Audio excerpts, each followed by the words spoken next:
Hey guys, it's David with Worship Guitar Sound, and I just want to walk you guys through my new all-in-one patch and just kind of walk you through the thought process and just kind of how I'm thinking about doing this and why it was kind of designed the way it is. Because there's some interesting things in there that I added that I haven't really seen in other patches, but also kind of replicated what's actually on my other board. So let's just get into it.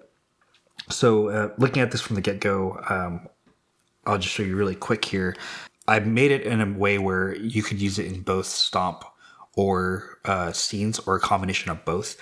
Me personally, I like using it as hybrid, where I have the stomp on one side and then the scenes on the other. So this is updated now with all the scenes kind of dialed in and set the way I think would be great for you to use as a starting point. I'd encourage you to go in and tweak it after the fact. So before we get too far, I do just want to specify a few things. One of which is the fact that the amps that I use to capture this is the Prosonic and the Hayseed 30, which is this amp right here. If you don't know, the Hayseed is a classic clone of a 64 AC30 top boost. It is about as close as you're going to get, especially not having to spend upwards to $3,000 or more to get that similar tone. The unique thing about this capture is that the speaker that I recorded it with is actually an original 60s Celestion Silver Bell. And it hasn't been reconed. The speaker's in phenomenal condition. And so this is what makes this patch extremely special to me in that it's capturing about as close of an AC30 clone that I'm ever going to get. And the Silver Bell just sounds awesome. The other side of it is the Prosonic. And the way I kind of have it adjusted is kind of where I feel like it balances well, and the decays of the reverbs with the natural compression of the amp captures seems to match level wise. But I would really encourage you to go and tweak it for your rig. So starting from the top, we'll go from the first scene, which is kind of the clean. One thing I want to mention too is input gain for this guitar. This is a Power Jet with Powertrons. Is set to 0. Please adjust this to you see fit. And I've just got a really clean compressor going on and just one reverb going straight into the amps. So just running into a straight Joule compressor, heavy EQ for me, a little bit of compression in the mix right around 43%. If you find like your guitar is a little too shrill, you're more than welcome to just hit that high cut button and it just kind of mellow it out. This patch is designed to work well for both humbuckers, single coils, P90s, everything. So anything that you need to adjust, I would probably start here first and go from there. So here's the clean tone of the Gretsch, and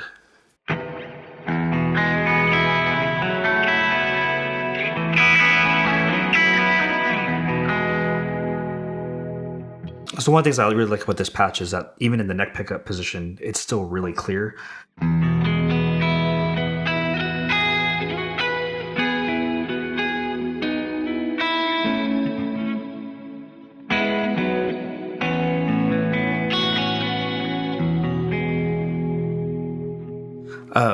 So that's like the bass clean tone. If you push it a little bit, you'll get a little bit of that edge of breakup. But otherwise, everything is still really straightforward and a great way to kind of start the patch. Of like, this could be great for verses or just like low choruses or bridges or anything like that. So going into the next part of this patch is the first stage of drives. For this, I'm actually using the Worship Guitar Sounds Protein Blue version 4. This is your typical blues breaker, very clear, transparent. It just has really nice grit and it feels really good under the fingers. Again, feel free to set this where you feel like it's where you see fit. I'll kind of go into some of the other drives that I have captured here, but this is what that sounds like here in stage 1.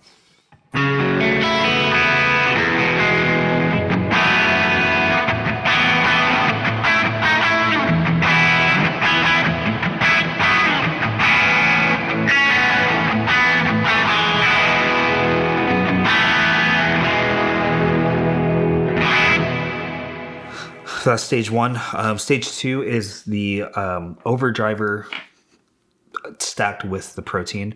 But actually, before I do that, let me just use the overdriver by itself to let you hear what it sounds like. So clean, here it is.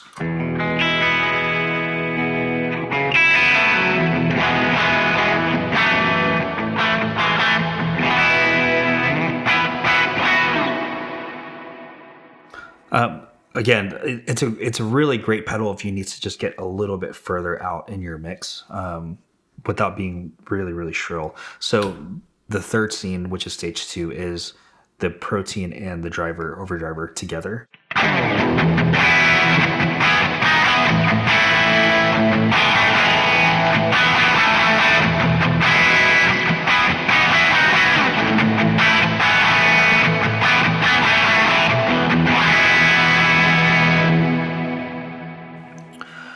Cool. And then we're going to what I call the beef stage. This is the Stoll Mullet drive. I found a really cool demo a while back and piqued my interest and just got a really good price on it. And it's been an amazing overdrive. It's got so much character to it. And it just like, if you ever need like a good beef EG2 sound, like this is it immediately go to, or just need a lot of power. This is like a really aggressive drive without having like super shrilly high end. So here's the clean tone again.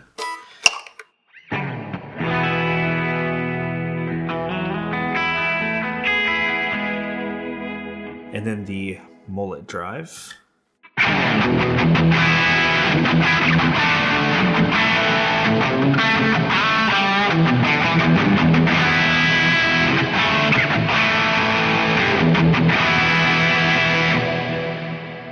So super cool. I really love that pedal, and like in the mix it sounds so good. And then from there I'm just going to toggle over in this line here. You've got the chorus, and this is on the stop mode, and you can turn it on as needed. I'm not super heavy into modulation, but hopefully in further updates I'll have variations of this patch that have like tremolo and some other things tweaked out for it. So but this is kind of a great starting point for now. And this, I tried to get as close as I could to what I feel like my Expanse sounds like, the Nunneberg Expanse, which has like this really wide, beautiful chorus that isn't like over modulated, but here's what that sounds like.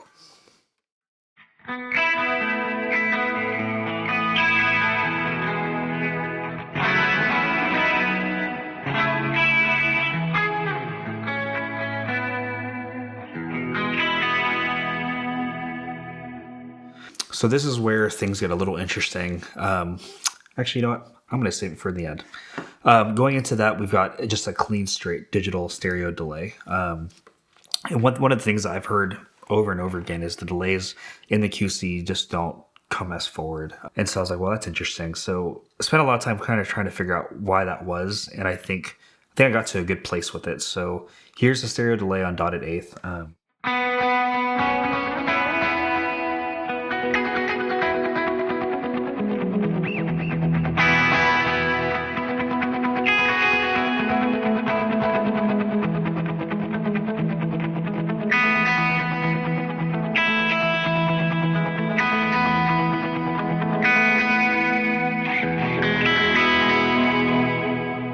There's a little bit of modulation on there, as you can see, but going into the next scene here, we've kind of got the, I would say, big swell reverb. Highly encourage you to mess with, maybe turning on one of the drives to kind of give you a little more saturation in context for this stuff to kind of help fill out. But here's, just for example, here's what it sounds like without any overdrives.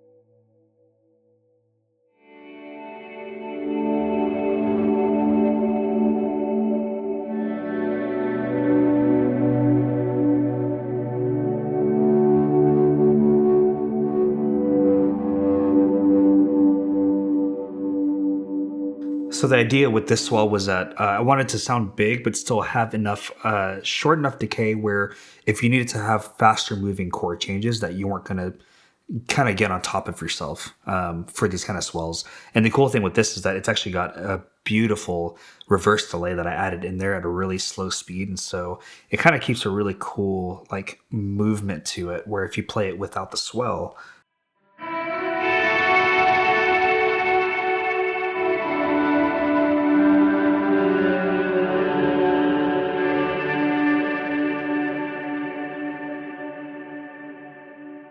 and it's set kind of low, but it's there to just kind of keep it from sounding like a stagnant reverb. So that's like kind of my big swell scene there. This is like a double reverb, kind of great for if you're doing things in like a more mellower chorus or a verse where you just want to have it just be like, if it's just you, keys, and vocals, this is a great reverb to have as well. So it's like.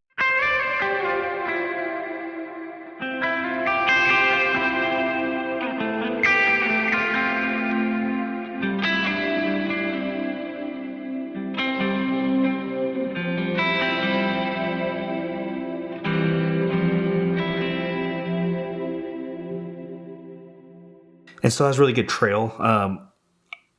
To be more specific about this, when I was making this patch, every element of this was tested up against in the context of a mix. So please don't take it so much at face value when it comes to tweaking, especially with it being like this, because this was really designed with the enhancements of playing it with a song and seeing what was missing in that kind of context. So it might sound like a little too much or maybe not enough in certain areas, but I would really recommend trying it in a mix. Like this is meant to make front of house's job as easy as possible, while still giving you the versatility of a full pedal board rig and give you the ability to still tweak things without having overcomplicated routing. Now we kind of get back to the amps and we kind of came full circle. One area that I do want to touch on is kind of what I would say is the Easter egg of this.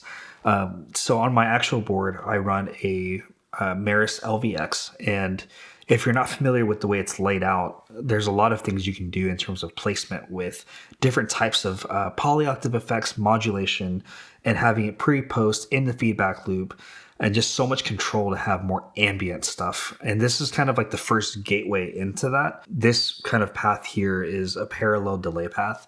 And the way I have it set is I have a analog delay stereo going into, in this case, it's paired with a vibrato. So it's meant to kind of emulate the trail of a Deluxe Memory Man chorus, or vibrato, I should say. And this is still in the works of like really getting it finalized. So this is a great starting point for getting that Deluxe Memory Man thing with a very forward sounding delay. So this is what that sounds like.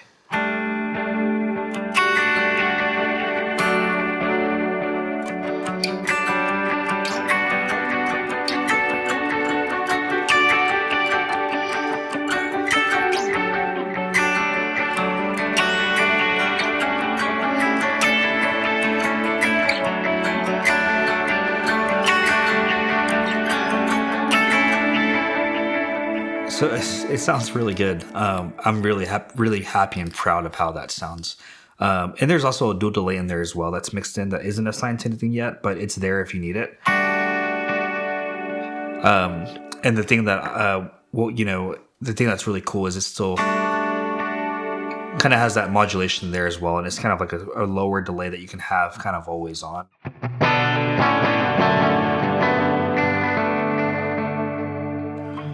That doesn't really get in the way so much. But the cool one that I'm really, really pumped about to show you guys as well is the octave delay that's in here. And it kind of has like, the LVX does a really cool job, and I love the way it sounds on there. And this is like a great kind of gateway into that world for me. And so this is where kind of, I would say, the more experimental stuff is going to be at. And I would say, feel free to swap this scene out with something else if you feel like it doesn't work for what you need. But I think it's really cool, and you can probably mix and match and do some really neat stuff in here where it's like...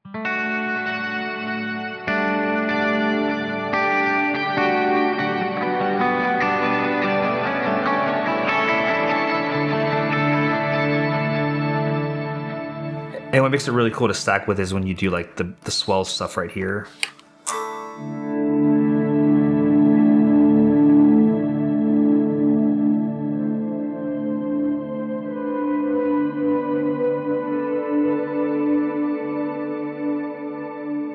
I mean, I love that because you have the warm analog trails going into the octave. And you can even do it where you have it reversed, where you have the transpose stuff or the poly octave before the analog delay.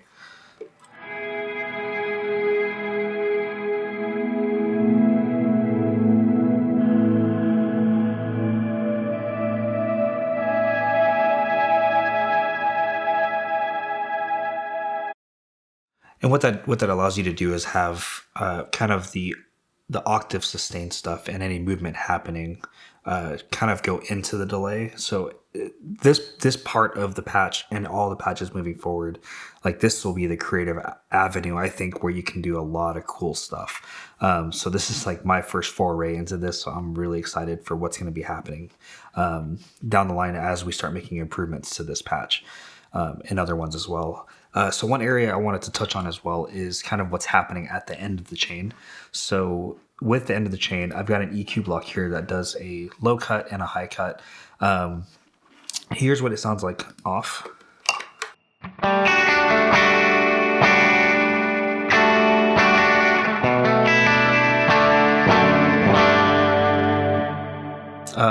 And then with the low cut and the high cut, I'd probably do this probably closer to like 6.5, 6.7.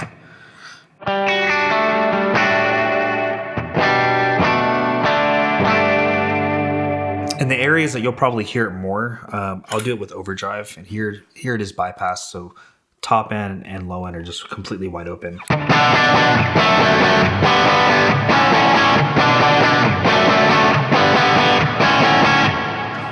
And then with the EQ on,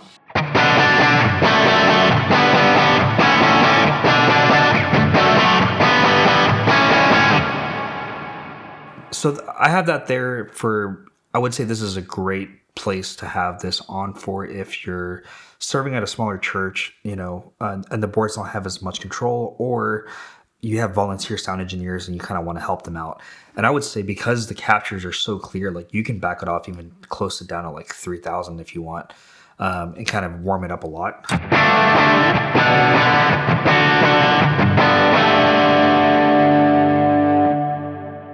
Without.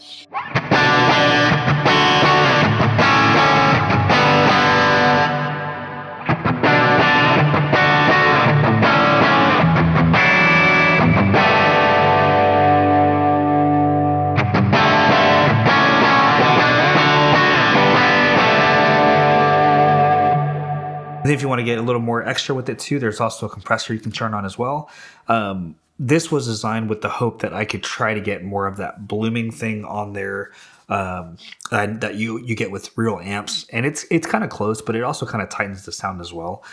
So I think it's a great option to have if you kind of want to equalize everything out while still having some kind of range of dynamics without like squeezing out the life of your guitar. So here's what that sounds like here.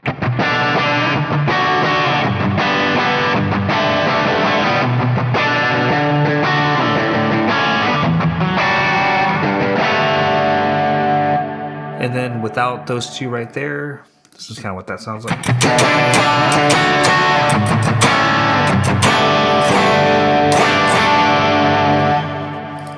Compressor, no EQ.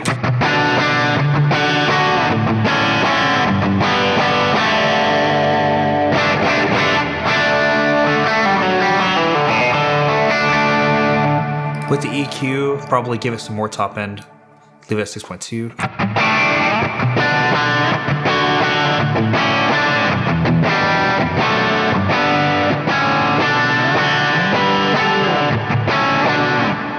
And then with the Mullet drive here.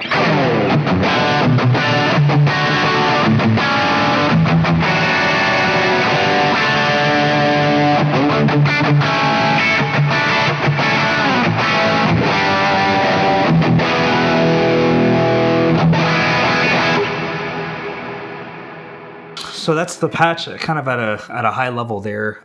One thing I did want to mention as well is the Transpose. I use this a lot more than I probably care to admit.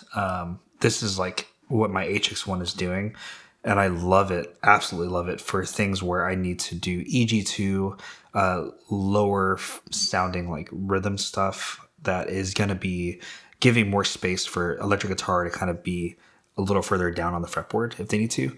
And it sounds really good. And I generally will leave this around like a drop D standard. So that's what this sounds like.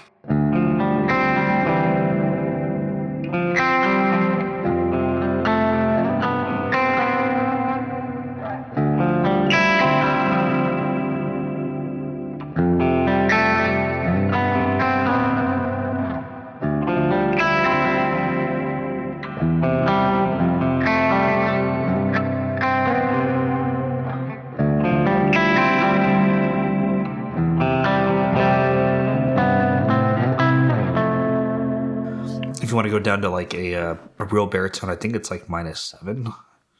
Pretty sure.